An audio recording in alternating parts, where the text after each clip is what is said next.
The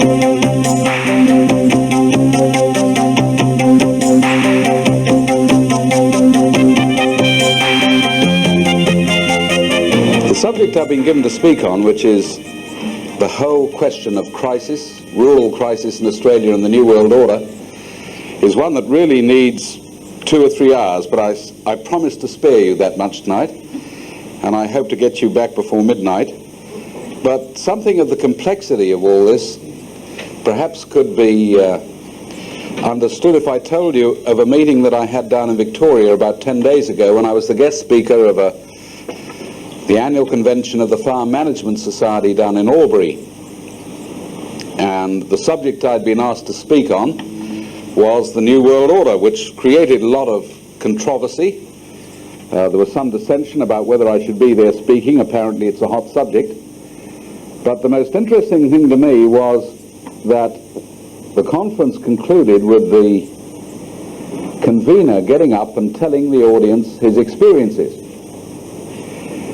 He said, I have heard Prime Minister Bob Hawke and President George Bush talking about a new world order. And I was interested in that, and I wondered if it had any bearing on economic problems facing farmers. So he said, I rang the Department of Trade down in Canberra and said, look, have you any material on the New World Order, and could you provide a speaker to our forum so that we can get a bit more information? To which there was a long, pregnant pause, the other end of the telephone line, and they said, well, they did have some material on the New World Order, but they weren't quite sure if they were at liberty to release it, and they certainly didn't have any speakers. And there was a bit of shuffling around while they asked each other what the right thing to do was, and apparently nobody quite knew, so they suggested he get onto the Department of Foreign Affairs, which probably was the right department dealing with that subject. So he rang the Department of Foreign Affairs, and he said there was an even longer, more pregnant pause, the other side of the line, and they said yes, they did have a lot of material on this, but they weren't quite sure how far they could go in releasing it, and beside that they didn't have speakers, and they weren't quite sure if they could help, but why not try the Prime Minister's department? So he rang the Prime Minister's department, and he said the pause there was the longest of the lot, and they said they had a lot of material on the New World Order program, but they didn't have any speakers, and the material they had, as far as they understood, could not be released without the personal go-ahead of the Prime Minister, who wasn't available at that particular time. So they were dreadfully sorry, but they couldn't help. And he said that was the situation. We have coming over our news services a whole lot of talk about the New World Order and Australia's involvement in it, but apparently we can't get government speakers to come and tell us what it's all about, and that is the reason that I'd been invited to speak. And I've got to be honest in saying that over the 20-odd years that I've been looking at this question, that's broadly been the reaction. A lot of people have a vague feeling there's something called a New World Order, but it's not one of the things you speak about in polite company, and apparently we've reached the stage now where if you want to get on in this hard, cruel world, you're not allowed to speak about politics or religion or the New World Order. And if you keep off those three, you're going to do very well. About 10 days ago, we had an article in the Australian by an academic called John Carroll, speaking about the whole question of protection of Australian industry. Now, he struck something of a blow by saying that unless we begin to do something to protect our Australian industries, it's now only going to be a short time till we have nothing left to protect whatsoever.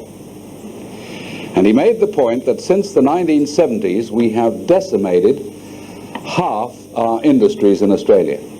That's in a period of 21 years. Half our industries have gone.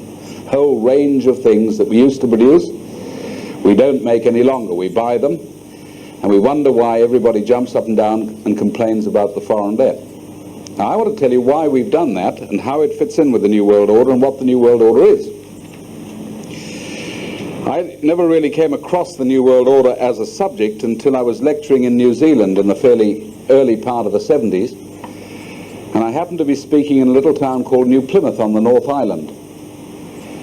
It's a beautiful little really, it's a little fishing town that nestles under Mount Egmont, if you've ever been there, on the west coast. And I was speaking at that time on the growth of the debt of the third world countries and the fact that they'd already reached the stage. They were trying to borrow money to pay the interest on what they'd borrowed previously, and there's no possible way that anybody can survive doing those sort of things. And at the end of the meeting, a lady came to me and said, look, I've got a little book that might interest you that seems to relate to what you're talking about. And I said, look, I haven't got time to read it, but if I could borrow it, I'd certainly be appreciative. So she gave it to me, and I didn't have a chance to look at it until I got on the plane coming back to Australia, and I opened it up, and it was a little book called A Common Interest in a Common Fund, which meant nothing to me whatsoever. So I began to read it, and it was written by an Australian economist by the name of Dr. Helen O'Neill, who might have been Humpty Dumpty for all I knew. But it was a story of a program that was unfolding through the United Nations for the transfer of control of all basic commodities out of nations like Australia to a division of the United Nations called UNCTAD, United Nations Conference on Trade and Development. And what was going to happen if this program was realized would be that 18 international commodity boards would be set up through this division of the United Nations, which would take charge basically of the world's foodstuffs and fibers and minerals. Now that was pretty important to Australia. It listed the sort of things: grain and meat and fibers like wool and cotton, timber, sugar, coffee, cocoa, obviously not things we produce here, but then it went on to a whole list of minerals like iron ore and coal and copper. By the time you came to the end of the list of commodities they were considering, you'd virtually touched all what we call primary industry here in Australia. Now, once they had established central control through the United Nations of these commodities, something called a common fund would be set up, which is where the title came from, which would be like a kitty which all nations would contribute into, and they would try and establish what is sometimes called supply management and reserve price schemes, and they would arrange deals between producers and consumers and all participating nations, which basically meant every nation in the world, because everybody, with the exception of one or two, were members of the United Nations, would be compulsorily required to take part in this thing. Now, I thought to myself, if this thing is really a goer, I would have seen about it in, say, The Land, which is the main rural paper in Queensland, or in New South Wales, or the Queensland Country Life, or the Grain Growers, or whatever it happens to be, or perhaps some of the small business papers, because they would be discussing this. I mean, every issue is coming out on marketing schemes and how we attract exports, and if this was really on the drawing board, surely all their members would have been debating this thing hotly. I'd never seen a reference to it. So I thought to myself, it must be a dream that they've got coming up sometime in the future. But nevertheless, coming through this book, there was enough to suggest that a lot of preliminary discussions had already taken place to make me want to know more. And then also through the book came a thing called the New World Order. This commodity fund idea was part of the New World Order.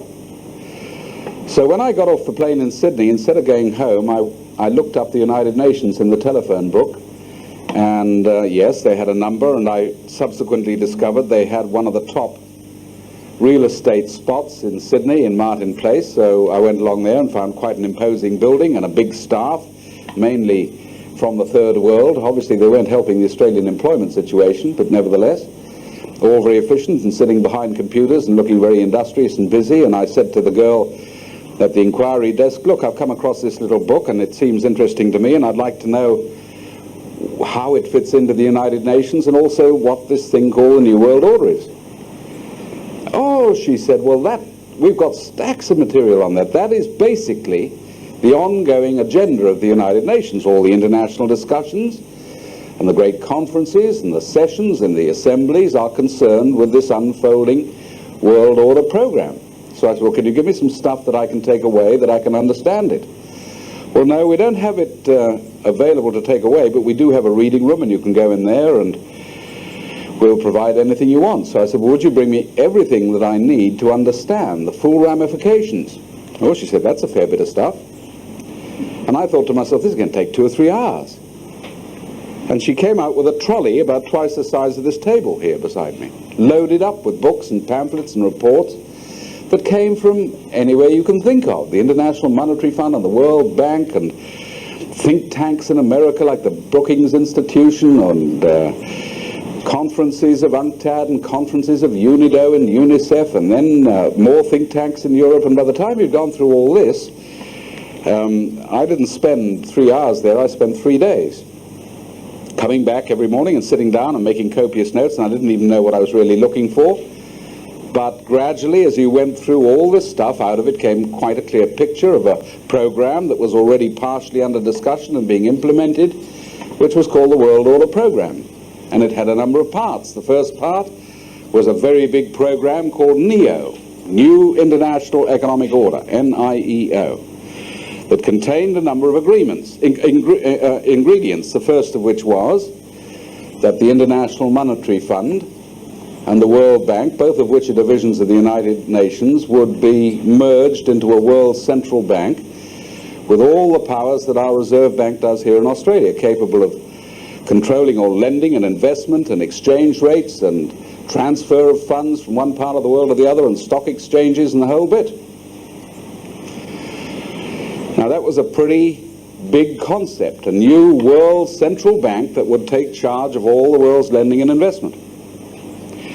And then it was argued that to facilitate this program, the main reserve currency that nations trade in at the moment, which is the American dollar, established at the Bretton Woods Conference towards the end of the war, would be gradually phased out, and a new world money system would come in, which would replace the American dollar as the money that nations trade in. And there was a bit of a discussion about what it would be called. It would either be called special drawing rights, or one suggestion was Bank Corp, which was a name dreamed up by the man who'd actually been involved in setting up the International Monetary Fund, John Maynard Keynes, of the Keynesian economic system. And he'd also thought up this idea of world commodity control. Irrespective of what it was to be called, here was a world central bank issuing a new world money system which would replace national currencies, and it was a totally new ballgame. And the third part was this thing I'd already seen. International control of all the world's foodstuffs, fibers and minerals, and supply management and the pricing mechanism and the whole bit. It was a huge program.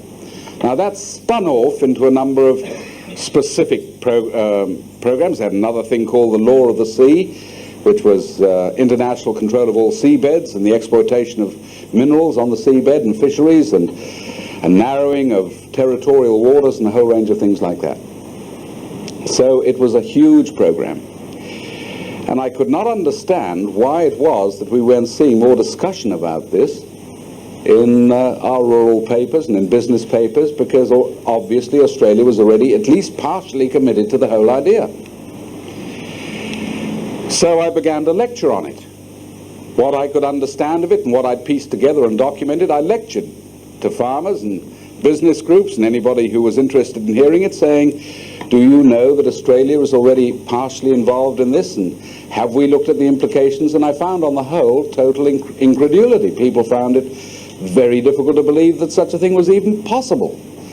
And farmers on the whole used to treat me with good-humoured contempt. I mean, you know, if what you're saying is true, was the reaction, we would have seen it. I mean, we're having conferences every other day on marketing and selling our stuff overseas, and, you know, we've got our own elected leaders running the farmers' federations, and they, you know, it was really sort of, you were trying to push. You couldn't even get people to look at the thing properly.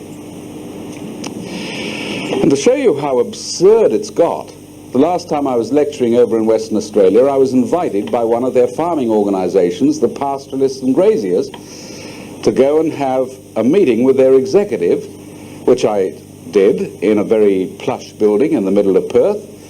obviously spent with, or built with, the subscriptions of hundreds and hundreds of pastoralists and graziers.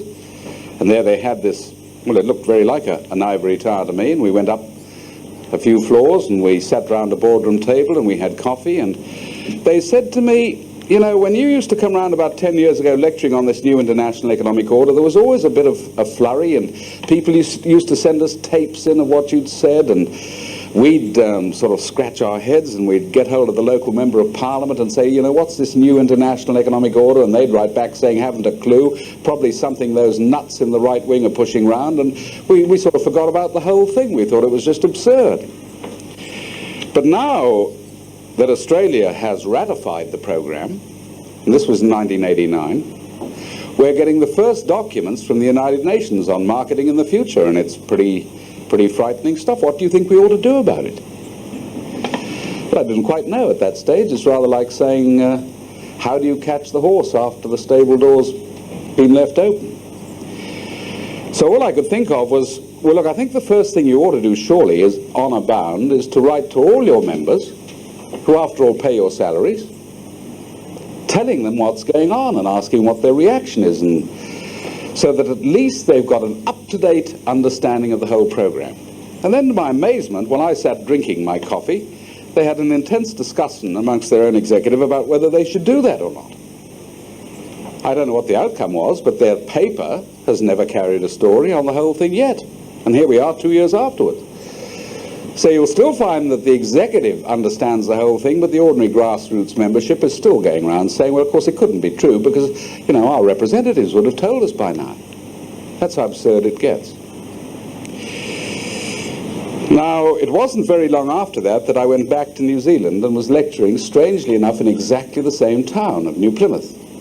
And that night, there was a trade union man present. And he worked in the meatworks in Howrah, just outside New Plymouth. And he came up at the end of my lecture. By this time I was speaking on the new international economic order, and he gave me this little book. And he said, we thought this was double Dutch, but apparently it is the program we're all to follow, and all our trade union branches have been given a copy of this, and we're supposed to be studying it. And he said, until you spoke this evening, I didn't know what to make of it. Would you like to have a look? So I grabbed it.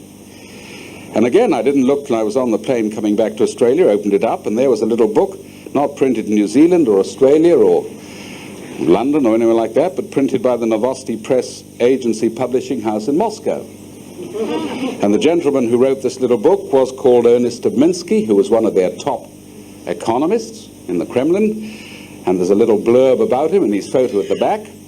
But apparently he's not working in Moscow. He is part of a team of 400 Soviet officials working for the United Nations, all on the permanent payroll. He was in Geneva. And this little book is the official Soviet evaluation of the New World Order program. And I thought, well, they won't like it very much. I mean, they went, even in the International Monetary Fund and the World Bank at that stage, they were rather hostile about the whole thing. So I opened it up and started reading, and it hit me like a sledgehammer, because right in the opening preface, he makes the point that the whole concept of a new world order was originally put on the world's agenda by the Soviet Union. And it wasn't Mr. Gorbachev or Mr. Brezhnev or even Kosygin or Khrushchev. It was Lenin back in the 1920s who developed the concept of a new world order. And the book spells out the whole concept. Now, if you can imagine a brilliant revolutionary putting together the most vicious revolution that seized power in the Soviet Union in 1917, and then devising a program, now not looking till the next election. You see, if you become a dictator, you don't have to worry about the next election any longer. You look ahead perhaps 50, 60, 70 years, and broadly he divided his future program into two parts. One was devoted to revolution, which was aimed basically at destabilizing the Western world, the great capitalist nations, the enemy. And that meant getting into every area you possibly could, into their colonies, doing something about breaking up their trade routes, endangering their raw materials and supplies, breaking up their markets, and then destabilizing their social structure, getting into their educational mechanisms and their universities, and even, believe it or not, into the churches. Because if you can inject new ideas right through, you can confuse people and bewilder people, and you can get the whole thing so destabilized that you can then move on to the later part of the program. And part two was, having destabilized the whole structure of the West, then we swing into place a new type of centralism, and this will be a world order program. And Lenin said we have to get the world to the point where all nations are directed by one central plan. That is how we're going to deliver in the final Soviet system. Now this was very, very important stuff. This was not some right-wing conservative out in the West talking. This was right from the horse's mouth. It was their own evaluation. It was just after this came out that we had the top Soviet in the United Nations, the Under-Secretary of State for Legal and Constitutional Affairs in the United Nations, by the name of Arkady Shevchenko, defected across to the Western world. And he said, you might as well face it, he said the United Nations is the biggest control mechanism and the biggest spy tower that the Soviet Union has anywhere else in the world. Nobody really wanted to listen to that. The only paper in Australia that really carried his story was the Australian. London Daily Telegraph did a lot of work on Arkady Shevchenko, who's just drifted down into complete obscurity. So this was big stuff, and I began to look deeper and deeper into the whole question. Now it just happened that before that had taken place, the Australian government started putting advertisements in the paper, asking for submissions to a Senate committee, the Senate Committee on Foreign Affairs and Defence, I think it was, on the implications for Australia of the new international economic order. So I collected all the stuff that I possibly could, put it into a submission, which was later reprinted as a booklet, and we're hoping to reprint it fairly soon again, and sent it in. I never even got an acknowledgement from the government that it had gone in. They finally produced their own summary, which is that, the new international economic order, implications for Australia, report from the Senate Standing Committee on Foreign Affairs and Defence. That came out in 1980. And I might tell you that it, although it's very, very non-committal, it does point some of the problems that we've got at the present time. Now, even more absurd was that while that Senate committee was sitting and taking that evidence, you could still find a lot of backbench members of Parliament who'd never heard of the new international economic order. And I had quite a confrontation in South Australia with a liberal backbencher who just said, look, the whole idea of a new international economic order is a figment in the mind of Jeremy Lee. This came out in the papers, even though the Senate committee was taking evidence on the wretched thing at the very time he was writing.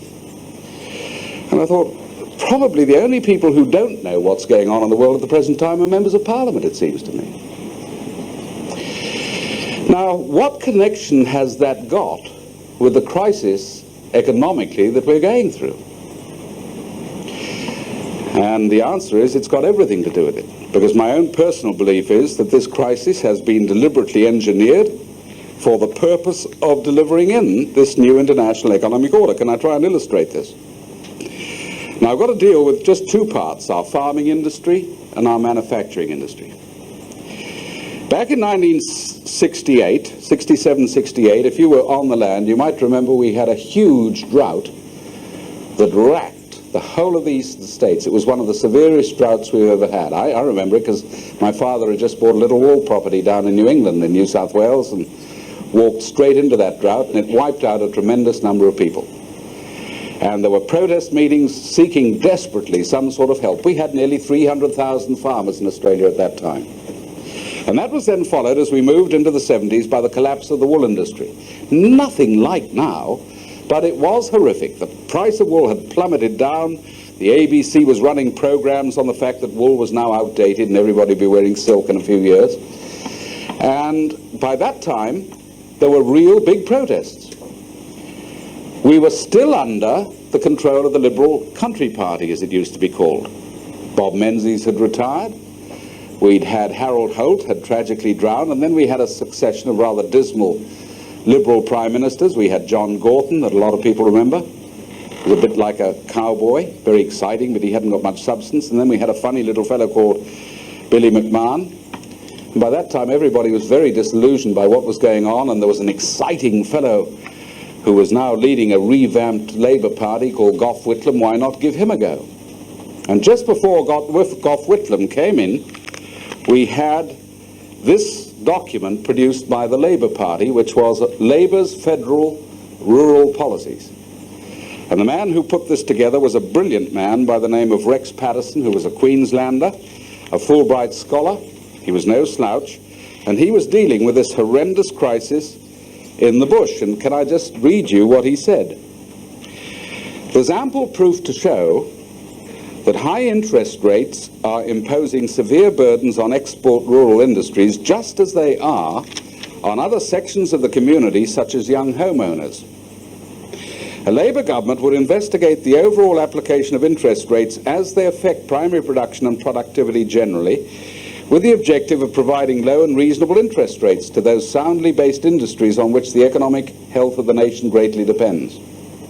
So this is what they were going to do. Labour's debt alleviation policies would take the form of making available long-term, low-interest loans to pay off immediately the crippling high-interest short-term loans which many producers have been forced to accept from financial institutions and hire purchase companies. And he had every reason to write that, because interest rates were creeping up and threatened to hit 8%. And then came the magic bit. At the same time, a Labour government will allow a holiday period of up to 5 years for potentially viable producers as regard the repayment of principal and interest, in order to allow farmers to strengthen their financial position. We're going to give farmers 5 years not having to pay the bank any interest or any repayments at all. And I might tell you that was only the rural policy. The same line of thinking was coming right through the whole of Labour's policy. Now, it immediately raises huge questions. How on earth would they finance that? Would we go and borrow more money overseas and tack it on the end of the foreign debt, or how was it going to be done? And there was no mucking about. They were quite specific, and this is what they said. Labour's long-term development policies and reconstruction policies will be financed through the Commonwealth Bank under the best possible terms and conditions which the nation can afford. And then comes a hard-hitting statement. Labour is not tied, nor has it any allegiance to the private banking sector and hire purchase institutions.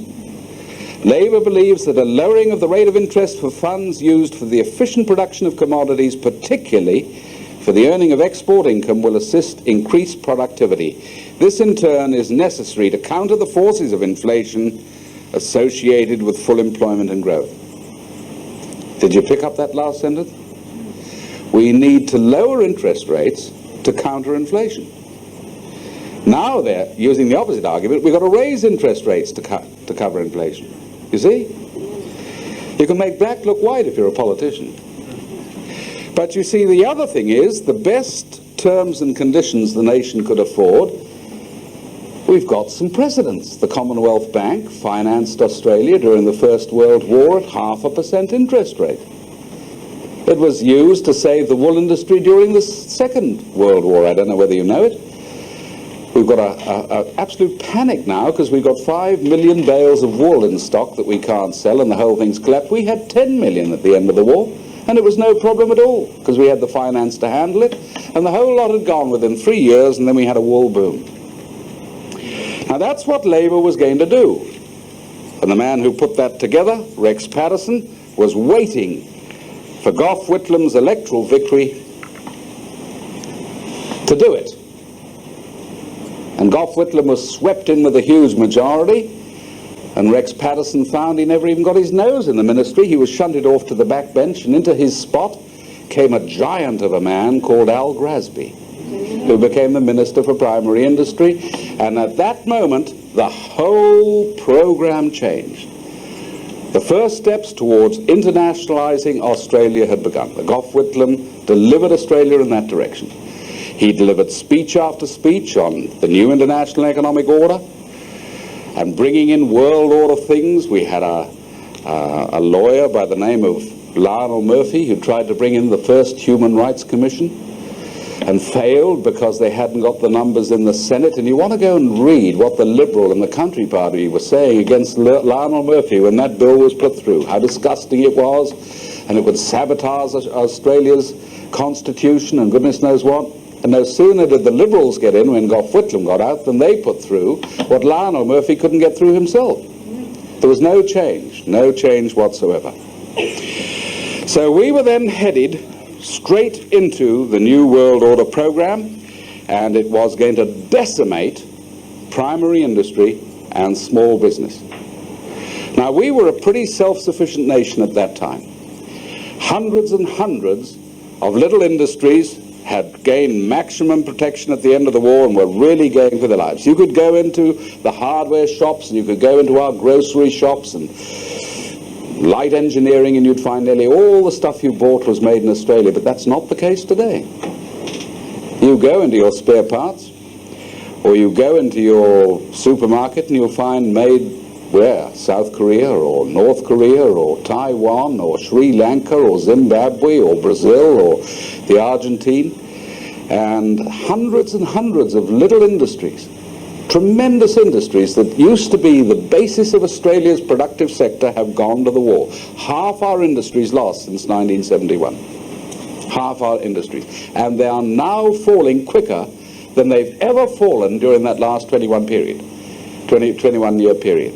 And the result of this is that you find more and more workers in Australia suddenly getting out of their employment onto the dole queue. Why then aren't the union leaders saying, well look, why now are we sacrificing Australian industries so that workers lose their jobs? We're going to fight the government, and they should have got alongside small business to fight the program, instead of which they were all participating. So you can see how the thing has gotten. We've now reached the point where all of a sudden we're finding that the farmers have caught up with small business.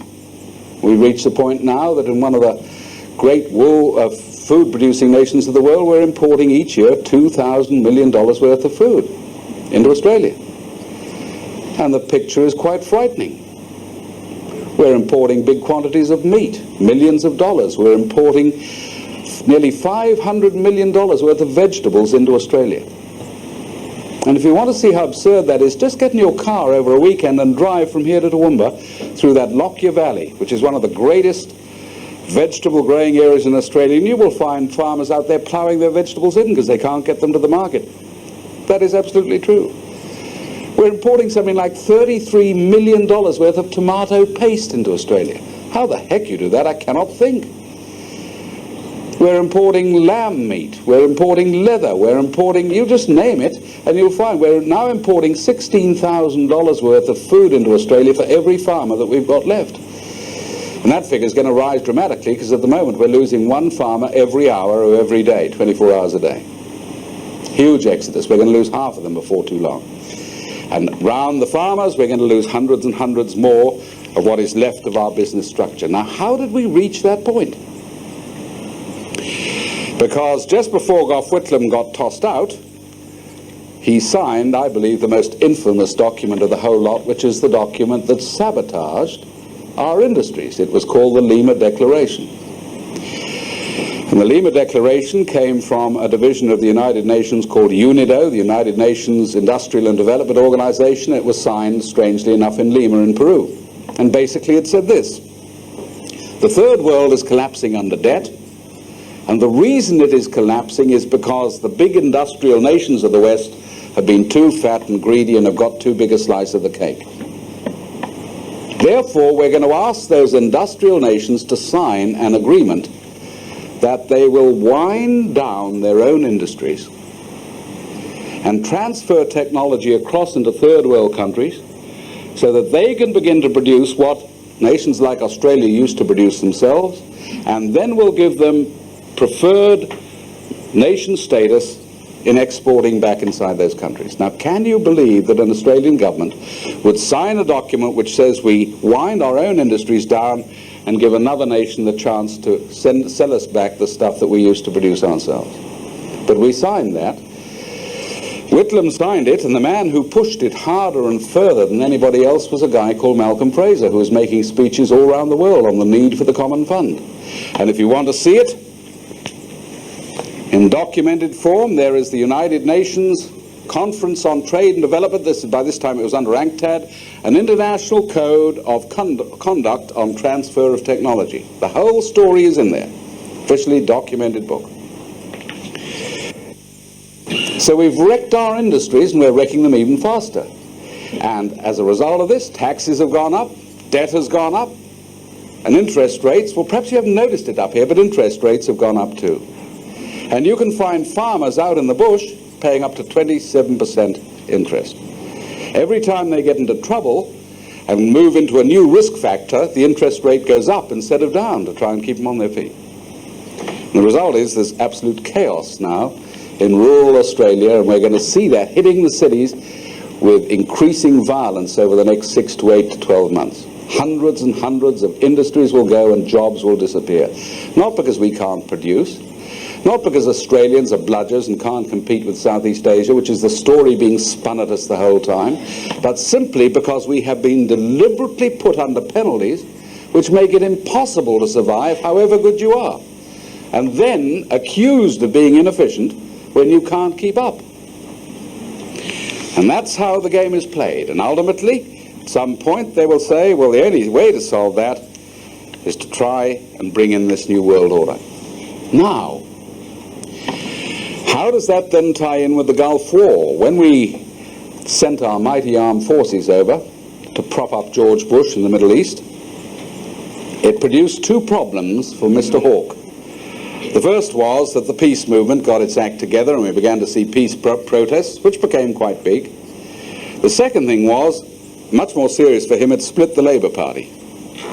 And there was a big section in the Labour Party did not like the idea of simply wagging its tail every time the Americans whistled. And finally, at the very time he needed national unity to try and preserve some sort of impact overseas, Bob Hawke called together the Labour Party. The argument he used was not, we've got to beat Saddam Hussein, or we've got to defend oil, or this is a mighty blow for the little man, or anything like that. He simply said, do you not realize that this is part of the World Order program? That's why we've all got to stick together. And the Labour left basically said, oh, we didn't realize that. All right, well then we'll back off. And finally it came out in a full page in the Australian, why Labour would go to war for the New World Order. That was the headline at the top. Why Labour would go to war for the New World Order. And it had the whole argument. I'd just like to read you the arguments of just one backbench Labour man, Dr. Andrew Theophanous. This is what he said in the House of Representatives.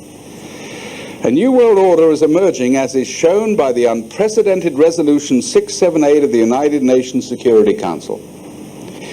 When a situation arises in which the United Nations has gained a tremendous boost in its power, in its authority,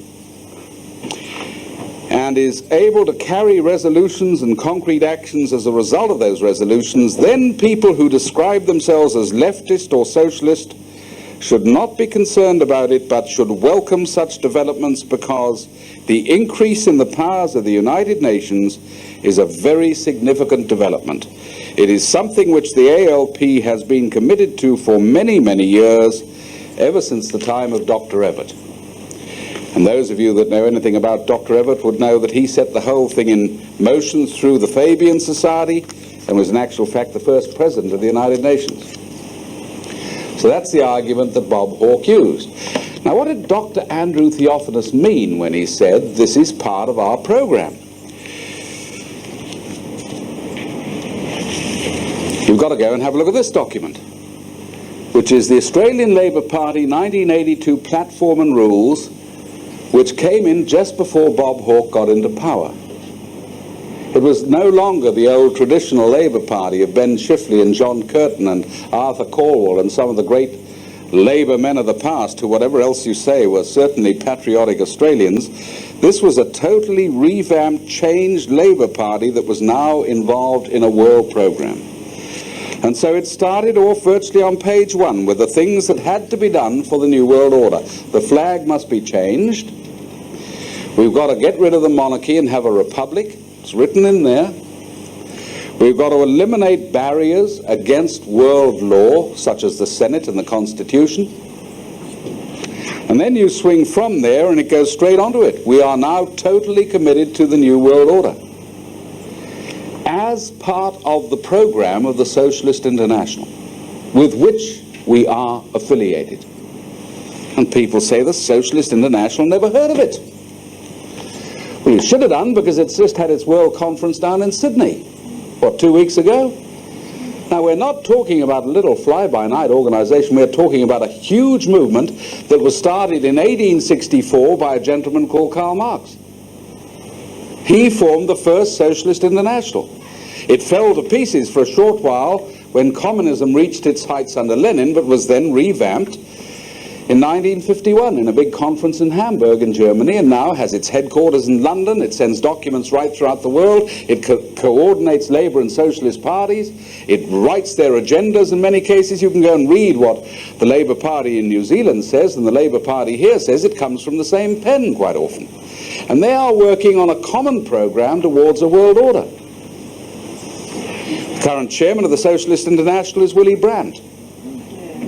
Former Chancellor of West Germany, got sacked from office for hiding the fact that one of his top staff members was a KGB agent who'd been giving NATO secrets to Moscow, and went straight from there to the Socialist International, where he's been ever since.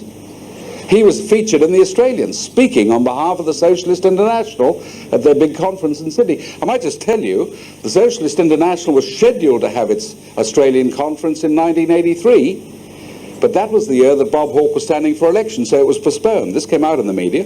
We've postponed it because it could be a bit embarrassing having the Socialist International meeting at the time when Bob Hawke's trying to get his nose in the trough.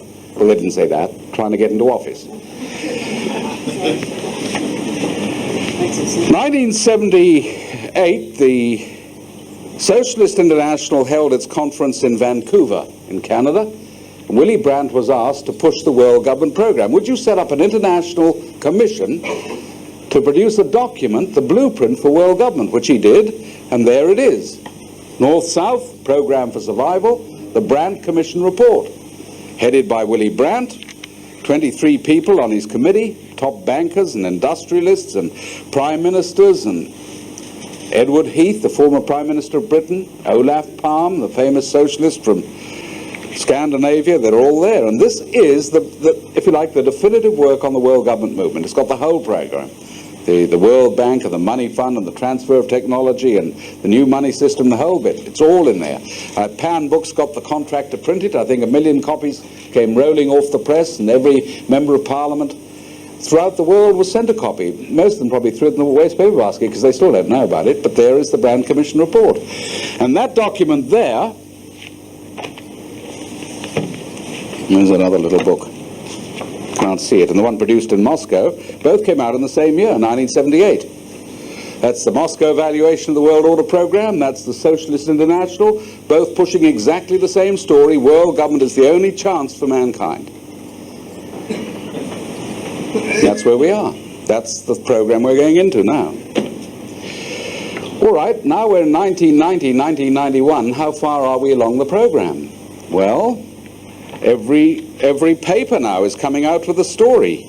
This has just come out in the last few months. This came out in the Financial Review, which is the main paper telling the story. United States push for creation of new World Trade Group. That's the whole Common Fund idea. United States, grappling to adjust to the dissolution of its post-war economic supremacy, is now resurrecting the idea of an all-powerful supranational institution for world trade. Supranational means above nations, a concept it spurned and buried more than 40 years ago.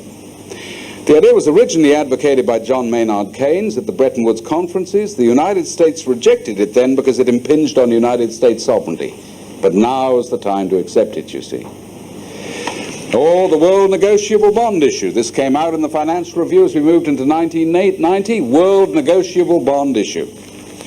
World Bank has announced plans to launch a $1.5 billion bond issue, which for the first time will be negotiable in all the world's main capital markets.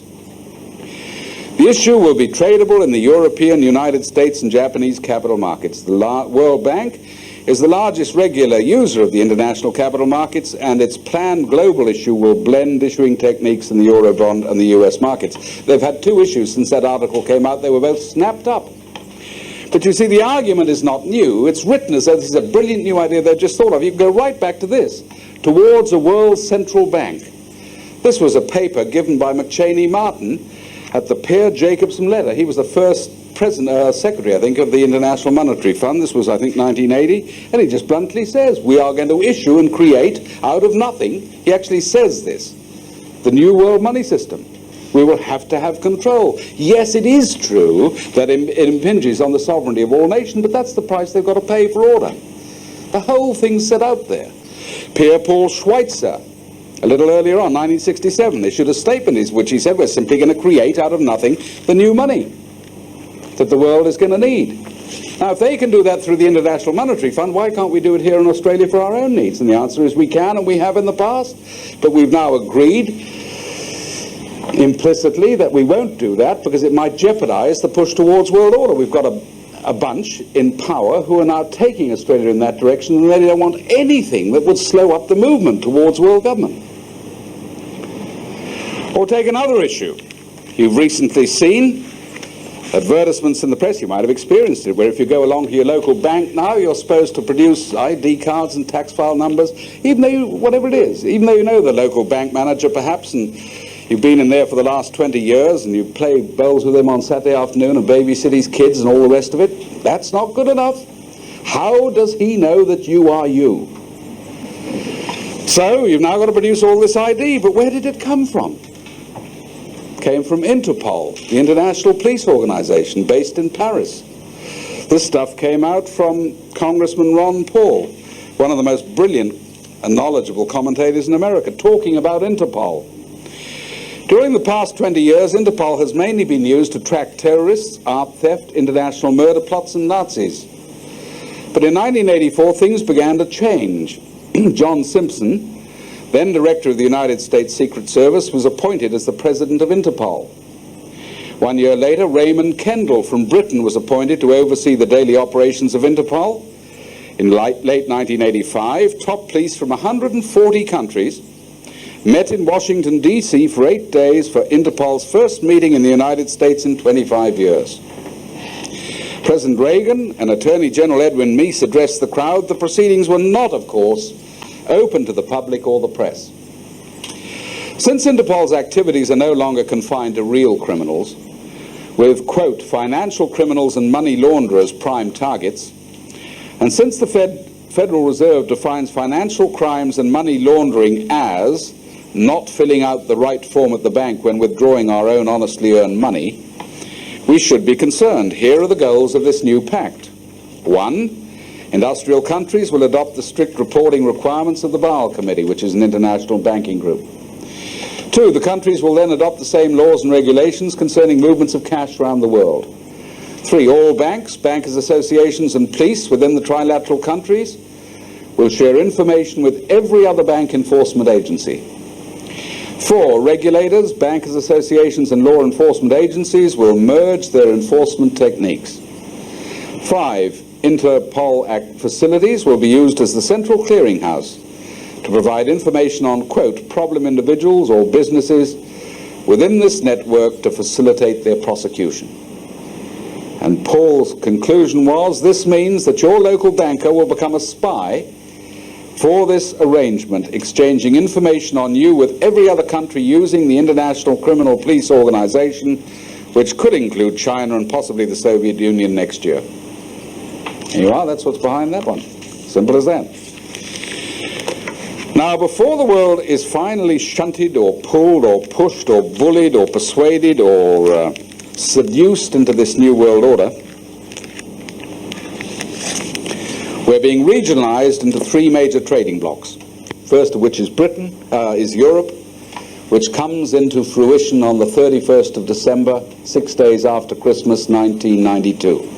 Everything is now 1992. Now, I don't know whether you realize it, but on that night, the Union Jack is pulled down in Britain and a new flag goes up. If you find that hard to believe, Here is a special supplement produced by the Sunday Times in Britain that gives the whole story. Sunday Times magazine, you are a European, here is your official flag, this is how to draw it, 1992, are you ready? And there is a picture of the new flag that will fly over the whole of this centralized Europe. It's a navy blue flag with a gold circle. It looks rather like the United Nations flag, doesn't it? Curiously like the United Nations flag. We had one of the most eminent lawyers in Britain, Lord Denning, former Master of the Rolls, got up and said it's the end of our sovereignty, it's the end of our courts, it's the end of common law, it's the end of at least 1,500 years of our Westminster system. We will simply be a cipher taking orders from a centralized parliament in Brussels, and that's what it's all about. 1992. Now, the person who signed on behalf of Britain to go into that was Margaret Thatcher, who subsequently woke up to what had happened and began to dig her heels in as she realized the full ramifications of the Single European Act. She said, we agree to cooperate, but not to lose our sovereignty. We certainly won't accept a Central European Bank and what is called EMU, the European Monetary System. And no sooner did she say that than the attack began. The whole media began to tear her to pieces, which is virtually controlled by two men in Britain, Rupert Murdoch and a gentleman called Mr. Robert Maxwell, which is his current name. His previous name was Mr. Koch. And ultimately it led to the end of Margaret Thatcher as the Prime Minister.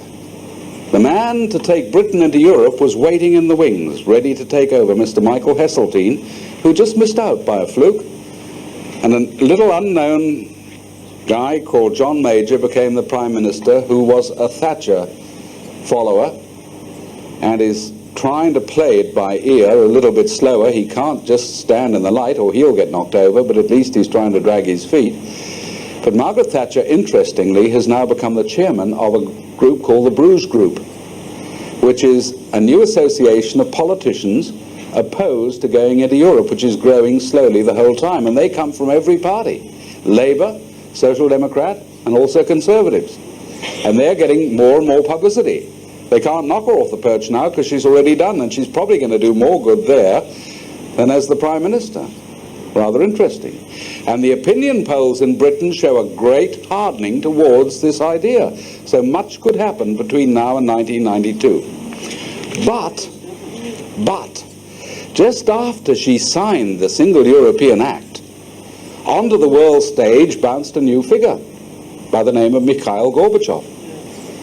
He just came right out of the blue. Nobody had really ever heard of him. But he said a very interesting thing. Yes, I am a convinced Marxist-Leninist. Always have been, and I still am. But I'm a different one. I'm a nice one. Why?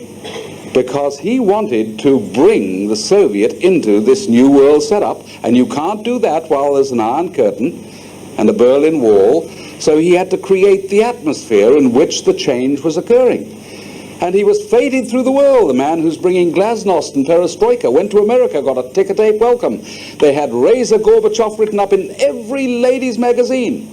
All the little sort of finicky things that housewives pick up, you know, where she was buying her underwear and what fur coat she was wearing and what lipstick she wore and how many grandchildren. It was all just human interest stuff, but did they get sucked in? And he ended up getting the Nobel Peace Prize. The man who's driving the tanks through Latvia and Lithuania at the present time, the Nobel Peace Prize. You see, he made one mistake. All that stuff was for the West to believe, not his own people. And they began to take it seriously. And they said, thank you very much. Yes, we'll have some dissent now. Yes, we'd like a decentralization of power. Yes, we would like our own government back. Well, they weren't supposed to do that. And now he's finding that he's got the tiger by the tail and he doesn't know how to let go. He's going to be consumed by the very thing that he thought he was shaping. The second block, North America. North American bloc is being rushed through at the present time. Now, this has only come out in just the last few weeks. This was the headline, the leading article in the Financial Review, February the 7th. There we are. North America builds own trade bloc. the merging of Canada, United States, and Mexico to begin with, then to be followed by countries in Latin America and the Caribbean. And it is not just a common market. It is political. They've got to have common legislation, all the ingredients that are being shaped in Europe, free movement, free travel, different passports. And then there's a third block, which is the Pacific Rim block. And the architect for that is a gentleman called Robert James Lee Hawke, pushing that as hard as he can. And I want to tell you, it is a central political idea. The book, The Pacific Parliament, has already been written by Mike Moore, the former Prime Minister of New Zealand for a short while before he got hoofed out. He took over from Longy. He has written the definitive work, the Pacific Parliament it's called. And the idea is that you have a bloc now moving from the Soviet Union itself, that's the western part, right through China, including the two Koreas, including Taiwan, which is, of course, not supposed to be there at all, it's simply part of China. The whole of Indonesia, which we forget, is the biggest Mohammedan country in the world, bigger than anything in the Middle East. Bring in the Philippines, bring in New Guinea, bring in Vietnam and Laos and Cambodia. And tacked right onto the bottom of that is a little, well, it's not a little, it's a big island continent, inhabited by the sleepiest, dopiest, most materialistic, self-centered people in the world today. But the only thing that ever moves them is footy or tinnies or arguments about whether Powers is better than Forex or the Melbourne Cup. And we are going to get hit so hard. We're just getting the first blow now. We ain't seen nothing. You know, we think that things are getting tough. Boy, what those people behind the Iron Curtain have gone through. I remember many of them, you know, Ukrainians and Latvians, they come up to you at meetings and they say, why can't the Australian people see what's happening? Do you know that we are training young people through our educational system that don't even know their own history? We've got 75% of young people in this country who've never even heard of the Constitution. How do they know what they can defend? They know all about everybody else's dream time, from the Eskimos to the Sioux of North America or something, but talk about their own history and their own heritage. And that's where we are at the present time. Sometime, I don't know when, I'm certainly no prophet, and I don't want to start trying to prophesy, but I would imagine between now and the end of the century, we are going to be brought to a point of no return. We haven't reached it yet. Which way does Australia go? Because you see, there's one vital question we've got to answer. If we go into this world government, even piecemeal, what happens to our Constitution? Which is the founding document that put this country together. We all voted the thing in by a referendum in this country. The decisions made in Australia are made by the Australian people, not by the United Nations or anybody else. Yes, we want to cooperate with other nations, but we don't want to lose our sovereignty, surely. We the people, it says. And then that phrase, humbly relying on the blessing of Almighty God, which wasn't even in that Constitution originally, until a huge campaign said, let's put those words in. That's where truth and freedom comes from. And then it sets out the rules. This is the Parliament. This is the upper house. That's the lower house. That's how the judges are appointed. This is how we have elections. These are when the elections shall be. These are the powers the government shall have, no more and no less. And you go right to the end and it says, not one word of the rules for Australia shall be changed unless we've had a referendum and all the people have been asked and they know what the decision is and they can say yes or no. Do you think Bob Hawke or John Hewson or whoever comes after him is going to have a referendum of the people and say, look, Australia, we've got this chance to go into world government and we think probably it's the right one, you know, everybody else is doing it, but we know the rules say before we do it we're supposed to ask you, because we are your servants, and the Constitution says, could we have a referendum now, whether you say yes or no? Do you think they're going to do that? So what we've got to do is work to create the mechanism to have a say. If we don't do that, we're gone. And that's why this whole thing on citizens-initiated referendum is so incredibly important. It's much more than whether we bring the price of sardines down. It could be the one mechanism we need to say yay or nay for the future of this country. And that is this thing that citizens can actually have a referendum when they want. And the government can't go against that if the majority say no. Citizens-initiated referenda, the thing that works in Switzerland, which isn't a member of the United Nations. Their referendum kept Switzerland out of the United Nations. There's streets ahead of us, aren't they? I believe that's the choice we've got, whether we remain a Christian country or whether we opt now for the new religion of world order, which is basically humanistic, very antagonistic to Christianity. And the last point I'd like to make is, who is therefore going to shape our choice? And I've got a horrible message for you. There ain't nobody left but us. Each one of us here tonight. People say, oh, don't talk like that. I'm flat out trying to keep going, you know.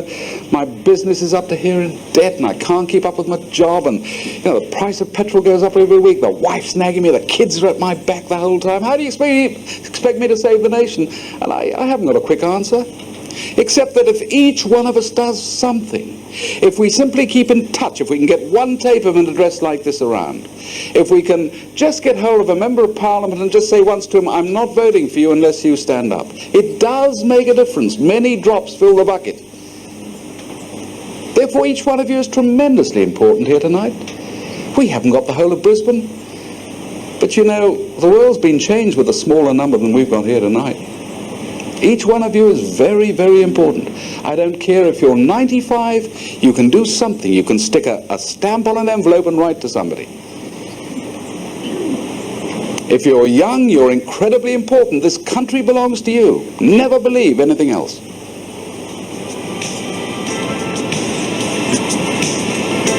But we better get started because we haven't got too much time. Thank you very much.